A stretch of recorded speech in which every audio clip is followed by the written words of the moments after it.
Bonjour à tous, bienvenue dans l'émission des Jeux. Chaque mois ici, nous faisons ensemble le tour de l'actualité olympique. Alors aujourd'hui, au programme, nous partirons à la rencontre de Dany Dan. Il est l'une de nos meilleures chances de médaille en breakdance. Nous tenterons aussi de comprendre la signification des couleurs des anneaux olympiques. Et puis, la France réussira-t-elle à se hisser dans le top 5 du tableau des médailles? C'est le débat qui opposera nos journalistes. L'actualité olympique, c'est d'abord la course aux qualifications. Ça y est, c'est fait pour Léon Marchand en natation, Kevin Mayer en décathlon ou encore Anthony Jean-Jean en BMX freestyle. Et on connaît aussi la Benjamine des Bleus, c'est Louise Héna Taboulé, Nana de son surnom. À 14 ans, elle concourra en skateboard park. La flamme olympique continue son périple. Après avoir été témoin d'une demande en mariage, elle a traversé quelques jours plus tard l'Atlantique, embarquée sur le trimaran d'Armelle Lecléache. Son passage a été chaleureusement célébré dans les Outre-mer. De retour en métropole, elle a poursuivi sa fantastique épopée sous l'eau, puis sur les cimes du massif du Mont Blanc. Véritable succès populaire, ce relais de la flamme a déjà attiré 3 millions de spectateurs. La Seine va-t-elle être propre à temps? C'est la grande inconnue à quelques jours des Jeux. Les fortes précipitations de ces derniers mois sont à l'origine de la mauvaise qualité de l'eau. Le niveau de concentration en bactéries fécales est toujours supérieur au seuil fixé par les fédérations sportives. À partir du 30 juillet, la Seine accueillera les épreuves de triathlon et de natation marathon. Les organisateurs se veulent optimistes et pronostiquent sur le retour du soleil. Pas le choix, car le plan B consiste seulement à reporter les épreuves et non à changer de lieu. Dany Dan est ce qu'on appelle un b-boy. C'est le nom donné aux danseurs de breakdance. Sacré champion d'Europe en 2022, il est notre meilleure chance de médaille dans cette discipline du hip-hop. Il sait qu'il n'a pas le droit à l'erreur, le breakdance qui fait son entrée aux Jeux de Paris ne sera pas reconduit dans 4 ans à Los Angeles. Alors, marquera-t-il l'histoire de son sport en remportant ce titre unique? Ce qui est sûr, c'est qu'il a de quoi se démarquer. Regardez dans ce sujet, signé TVRM. Que ce soit les Jeux Olympiques ou le battle de Tourcoing, c'est pareil, en fait, on va retrouver le même Dany Dan avec la même détermination et la même envie de gagner, de vaincre et de terminer à la première place.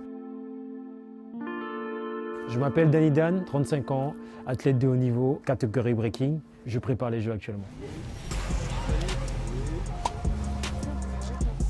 Je suis né en Guyane, à Saint-Laurent-du-Maroni.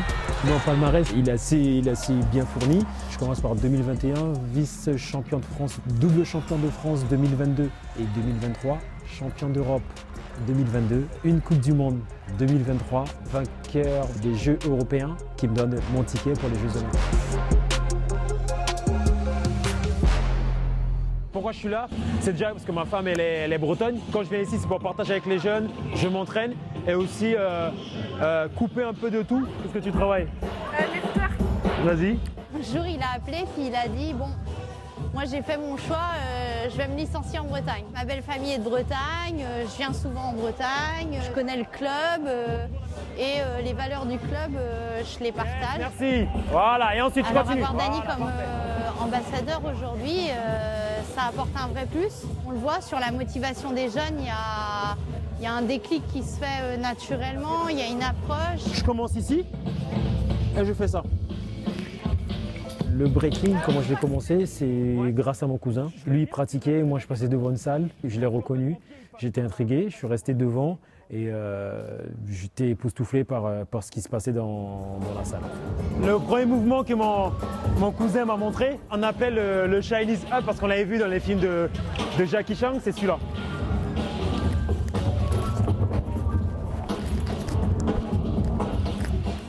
Et aujourd'hui, j'ai un peu ma marque de fabrique, c'est que je l'ai toujours gardée en signature par rapport à mon cousin.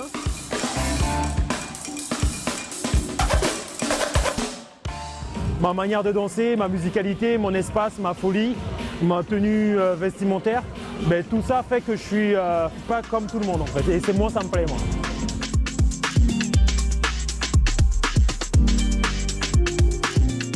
À l'annonce que le breaking allait faire son entrée au jeu, je m'étais dit, je vais essayer, je vais voir. Là où je mets le plus la pression, c'est de représenter la France avec la manière. Je suis un porte-drapeau français, je suis fier et je vais faire en sorte pour ne pas décevoir le pays en fait. Pour les Jeux, il y aura 16 danseurs. Pour le moment, je suis le seul Français qualifié aux Jeux. Donc c'est déjà historique. J'ai validé que 50% de mon objectif. Premièrement, la qualification. Et deuxièmement, c'est faire en sorte que ce petit bout de métal de la Tour Eiffel reste à Paris. Au tableau des médailles, la France était arrivée 8e à Tokyo, 7e à Rio comme à Londres. Mais pour les JO à la maison, Emmanuel Macron a posé l'objectif du top 5. Alors, faisable ou pas, c'est le débat qui oppose ce mois-ci nos journalistes Aymeric et Alexandre.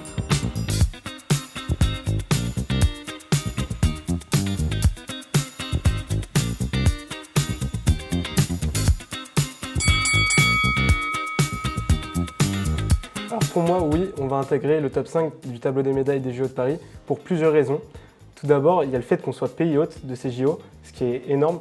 Et je vais te le prouver par un chiffre simple. C'est arrivé seulement 2 fois dans l'histoire que les pays hôtes des JO n'augmentent pas leur total de titres d'une année sur l'autre. Et augmenter. Alors pour moi, la France ne réussira pas à arriver au top 5, ce qui représenterait à peu près 20 médailles d'or, soit quand même 10 de plus qu'à Tokyo. Donc on doublerait l'objectif. La France est arrivée une seule fois dans le top 5 du tableau des médailles sur les 70 dernières années aux Jeux Olympiques. C'était à Atlanta en 96, il n'y avait que 16 médailles d'or. Donc pour moi, la France ne sera pas dans le top 5. Alors oui, c'est vrai que ce serait faire notre meilleur total de médailles, mais je pense qu'on va réussir parce que déjà on sera devant notre public, on sera poussé par la foule et les grands champions se transcendent devant leur foule, devant leur public. Donc je pense qu'on va exploser ce total de médailles qu'on n'a jamais fait pour l'instant. On va entrer dans le top 5. Et il y a aussi plusieurs choses qui laisse penser ça, notamment une étude qui est sortie il y a quelques mois qui voit même la France rentrer sur le podium de ces JO avec un total de 27 médailles. Tout ça, ce sont des chiffres. Ok, la France a performé sur les derniers championnats du monde, je pense au sport collectif notamment, même sur des sports individuels au championnat d'Europe. Mais la vérité des Jeux Olympiques, c'est sur 1 jour, 2 jours, c'est sur un moment très, très restreint. Il faut être au niveau à ce moment-là. Le pic de forme doit être atteint à ce moment-là. Et pour l'instant, la marge, elle est encore grande pour que la France atteigne le top 5. Elle aussi tentera de faire mieux qu'à Tokyo. Médaillée de bronze en 2021, la taekwondoïste Althea Lorin va tenter de prendre sa revanche. Mais avant ça, on vous propose de découvrir qui elle est dans une interview tac au tac concoctée par Gaspard Briand.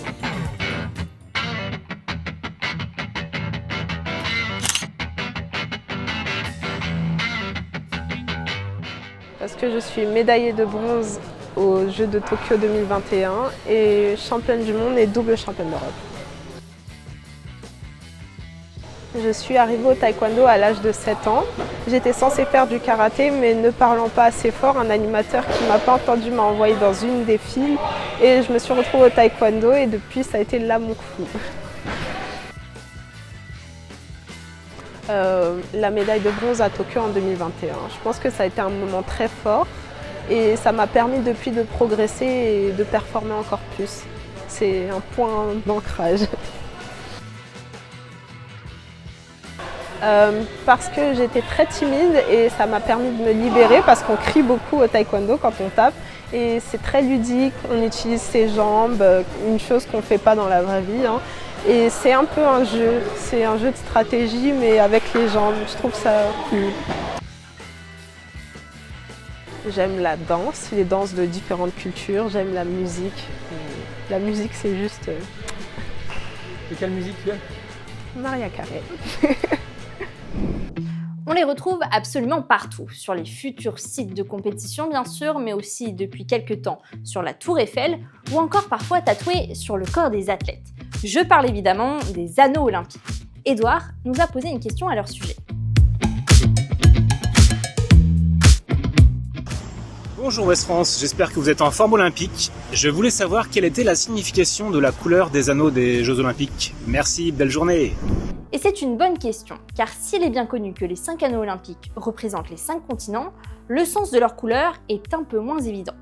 Pour comprendre, il faut d'abord ajouter aux 5 coloris le blanc du drapeau sur lequel sont représentés les anneaux. Ensuite, l'explication est toute simple. Au moins une de ces couleurs, si tant est que le blanc et le noir soient des couleurs, figure sur les 205 drapeaux des nations reconnues par le Comité international olympique. Autrement dit, il y a forcément du bleu, ou du noir, ou du rouge, du jaune, du vert, du blanc sur les drapeaux des pays participants. Et qui a eu cette idée folle un jour d'inventer les anneaux olympiques ? Eh bien oui, c'est encore lui, le baron Pierre de Coubertin, père des Jeux olympiques modernes. Le drapeau aux anneaux flottera pour la première fois en 1920 à l'occasion des JO d'Anvers. Au jeu, elle devrait faire équipe avec un certain dénommé Sertorius, son cheval, car Pauline Basquin fait partie de l'équipe de France de dressage. Colline Chauffard est allée la rencontrer au prestigieux Cadre Noir de Saumur pour tenter de percer les mystères de cette discipline.